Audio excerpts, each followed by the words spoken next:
What's up, Jay-Topians? How you doing, my loves? Okay, so literally, I just got this idea to do a video about this. So I told you that I am a part of like this, like a bisexual, like a black bisexual male group, right? And someone had brought up, shout out to Hiru. That's his name in the group, Hiru. Heru. Anyway, he brought up a good ass point about how bisexual people, or more specifically bisexual black men, oftentimes we are misconstrued as well, not misconstrued. It would be misconstrued as privilege. There the quotes go. The quotation marks go around privilege. Because they assume that straight people assume no. Gay people assume that because we also are, I guess you could say, like halfway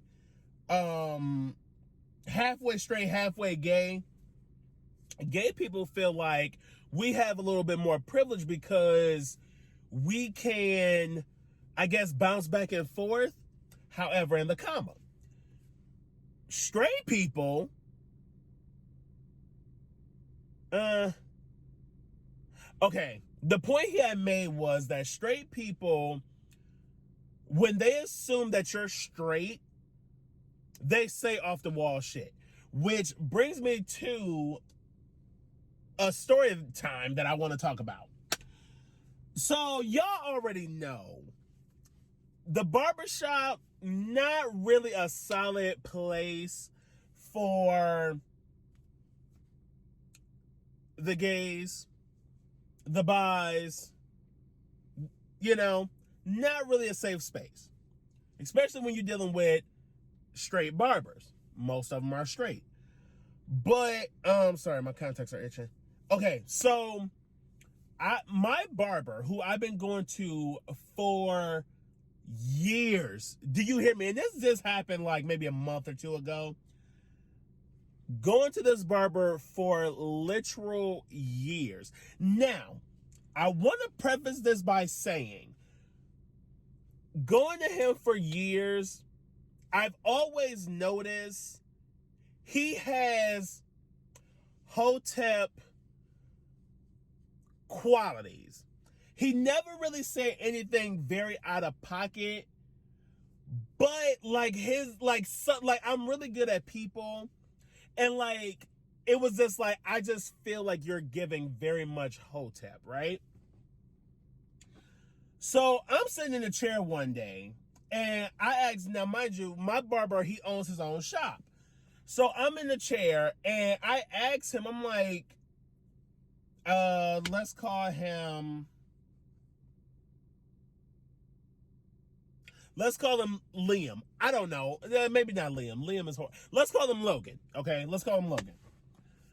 So Logan, I'm sitting in Logan's chair, and I asked him, I'm like, hey Logan, like, are you like what? Like this was back when like monkeypox was like we didn't know what was going on with monkeypox or whatever, and I was like, oh well, Logan, what are you gonna do about the monkeypox outbreak? Like, are you gonna shut down like you did for COVID? Like, what are you gonna do?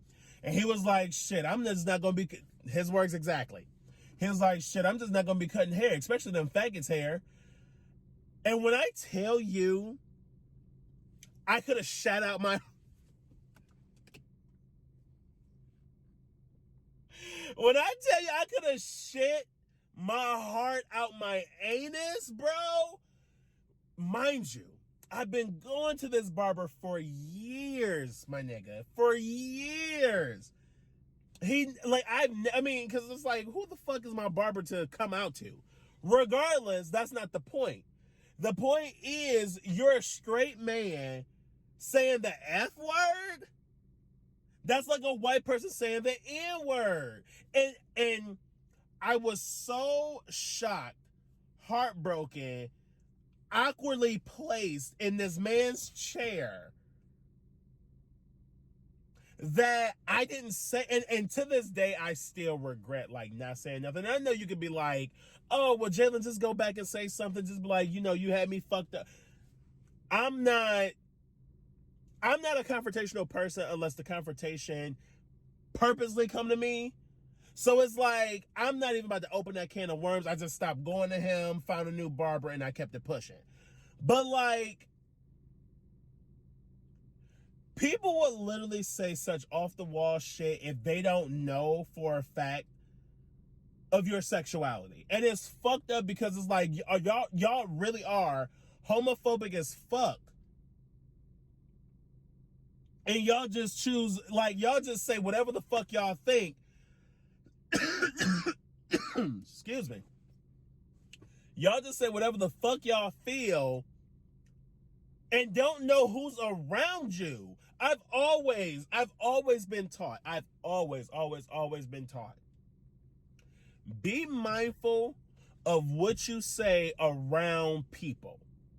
Because you never know who's watching you, who's listening to you, who the next person is going to be to you.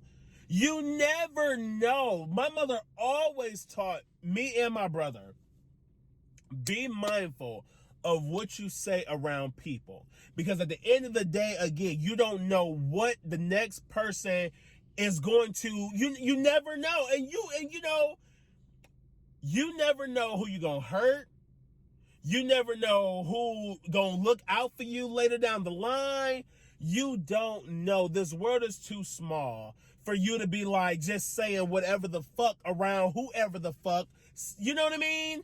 And so my thing is, my barber, well, my old barber, he might not even realize like what he said really offended me. But it's like, I shouldn't have to tell a grown-ass man to watch what the fuck you say around people. I shouldn't have to do that. And like I said, like my barber, like I said, he gave Hotep, but then I also dismiss it as he's just in that generation. You know what I mean? He's in the generation, the 40s and 50-year-olds who are really, really, really stuck in their ways and don't adjust for nobody. That age group is that age group where it was like, the boomers, and then you had, or unless they are boomers. Are they boomers?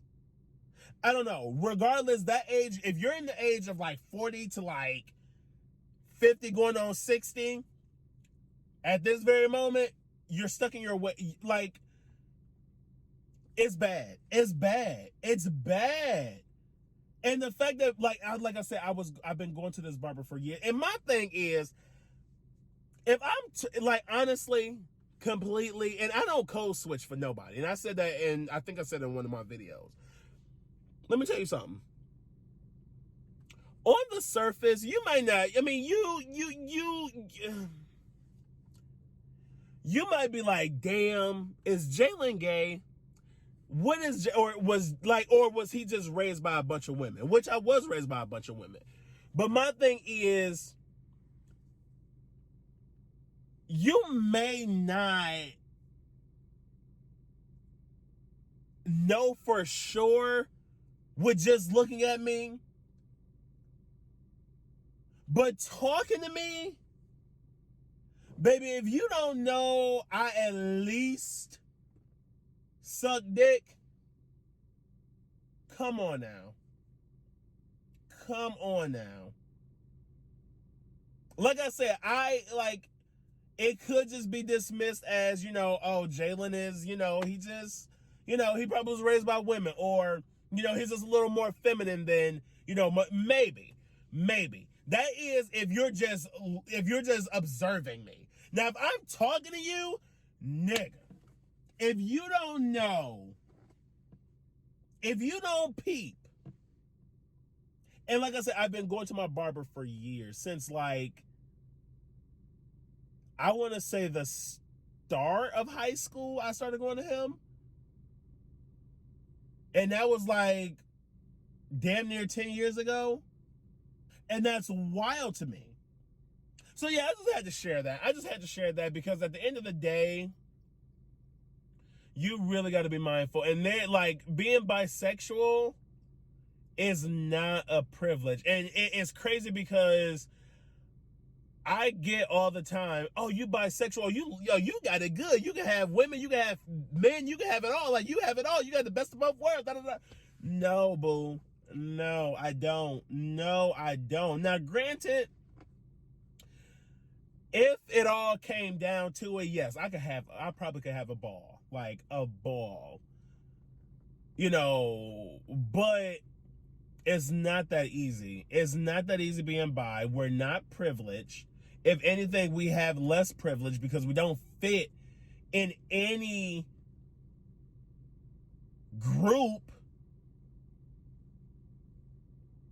Then you add that with being a black man.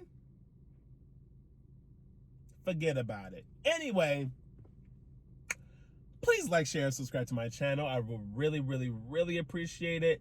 With all that being said, I will catch you in the next video, cuz. Look, okay, I'm back, out fresh on the scene. Franchise best on the team. Blue faces busting out the scene.